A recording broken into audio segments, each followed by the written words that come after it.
রমজানের শ্রেষ্ঠ ২৭টি আমল।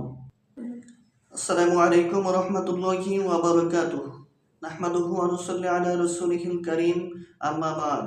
দূরের ও কাছের, দেশের কিংবা প্রবাসের যে সকল ভাই ও বোনেরা আমার আলোচনা শুনছেন, আপনাদের সবাইকে জানাচ্ছি আন্তরিক অভিনন্দন, মোবারকবাদ। আমি মাওলানা শেখ ফরিদ মুহিব্বি। আজ আমি আপনাদের সম্মুখে যে বিষয়টি সম্পর্কে আলোচনা উপস্থাপন করব সেটি হচ্ছে রমজানের শ্রেষ্ঠ ২৭টি আমল। একজন মুসলমানের ইবাদতের জন্য সবচেয়ে বড় মৌসুম, সবচেয়ে বড় সিজন, নেক আমলের সবচেয়ে সুবর্ণ সুযোগ আমল এবং ইবাদতের বরাবর হলো রমজানুল কারীম। আর এই রমজান মাসে আমরা কোরআন এবং হাদিসের আলোকে রমজান এর ২৭টি বিশেষ করণীয় ও বর্জনীয় সম্পর্কে কোরআন এবং হাদিসের আলোকে কিছু কথা আলোচনা উপস্থাপন করব।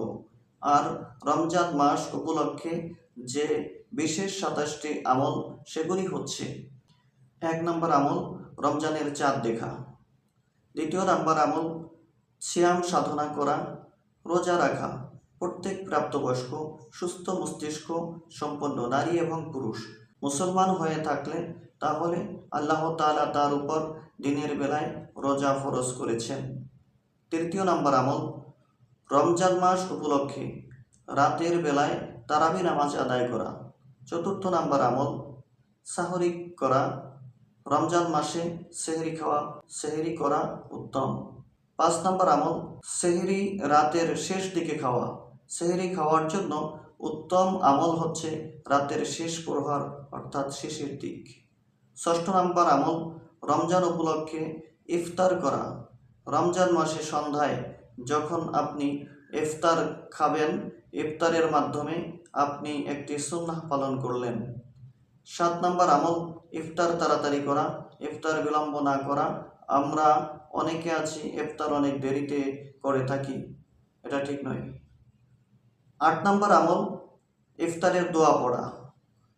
৯ নম্বর আমল ইফতার এবং সেহরি খাওয়াতে খেজুর খাওয়া, আর এটা সুন্নাহ। ১০ নম্বর আমল বেশি বেশি দোয়া করতে থাকা। ১১ নম্বর আমল সকল প্রকার পাপাচার বর্জন করা। রমজানের রোজার উদ্দেশ্য হলো আমরা যেন পাপাচার বন্ধ করতে পারি। ১২ নম্বর আমল পাপাচারের মধ্যে বিশেষ করে মিথ্যা কথা, মিথ্যা কাজ, প্রতারণা, দয়নামবাড়ি এগুলো পরিহার করে চলা। ১৩ নম্বর আমল ঝগড়াঝাটি থেকে বিরত থাকা। ১৪ নম্বর আমল সাধারণ যত ভালো কাজ আছে সে ভালো কাজগুলো এই মাসে সবচেয়ে বেশি গুরুত্বের সাথে করা।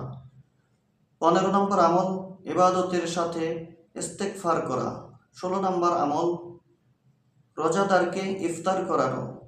১৭ নম্বর আমল রমজানে বিশেষ গুরুত্বের সাথে কোরআন তেলাওয়াত করা। ১৮ নম্বর আমল কোরআন শোনাশুনি করা, অর্থাৎ আপনি পড়ুন অন্যকে শোনান, অন্যের কাছ থেকে আপনিও শুনুন, এভাবে করে একজনে পড়বে অপরজন শুনবে। ১৯ নম্বর আমল দান করা। অন্য মাসে দান করলে যে সওয়াব, আর পবিত্র মাহে রমজানে দান করলে তার চাইতে ৭০ থেকে ৭০০ গুণ সওয়াব আল্লাহ তাআলা বাড়ায় দিবেন। এজন্য এই মাসে বেশি বেশি দান করা। ২০ নম্বর আমল তাহাজ্জুদ আদায় করা। রমজান মাসে আমরা যখন সেহরি খেতে উঠি তখন তাহাজ্জুদের নামাজ আদায় করার সুবর্ণ সুযোগ। এজন্য আমরা পবিত্র মাহে রমজানে সেহরি খেতে উঠে তাহাজ্জুদ নামাজ আদায় করব। ২১ নম্বর আমল হচ্ছে ওমরা করা। আল্লাহ সুবহানাহু ওয়া তাআলা যাদেরকে অর্থ দিয়েছেন, যাদের সামর্থ্য আছে ওমরা করবার মতো, তাদের উচিত হচ্ছে পবিত্র মাহে রমজানে ওমরা আদায় করা। ২২ নম্বর আমল রমজানে রোজা রেখে দিনের বেলা বেশি বেশি মিসওয়াক করা। ২৩ নম্বর আমল রমজানের শেষ ১০ দিন ইতিকাফ করা। ২৪ নম্বর আমল রমজানের শেষ দশকে বেশি বেশি ইবাদত করা।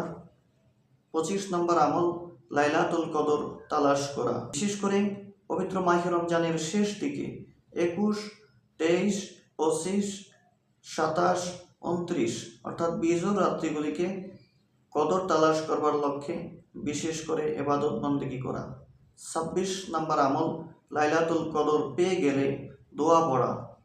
আল্লাহুম্মা ইন্নাকা আফুউন তুহিব্বুল আফওয়া ফাআফু আন্নি।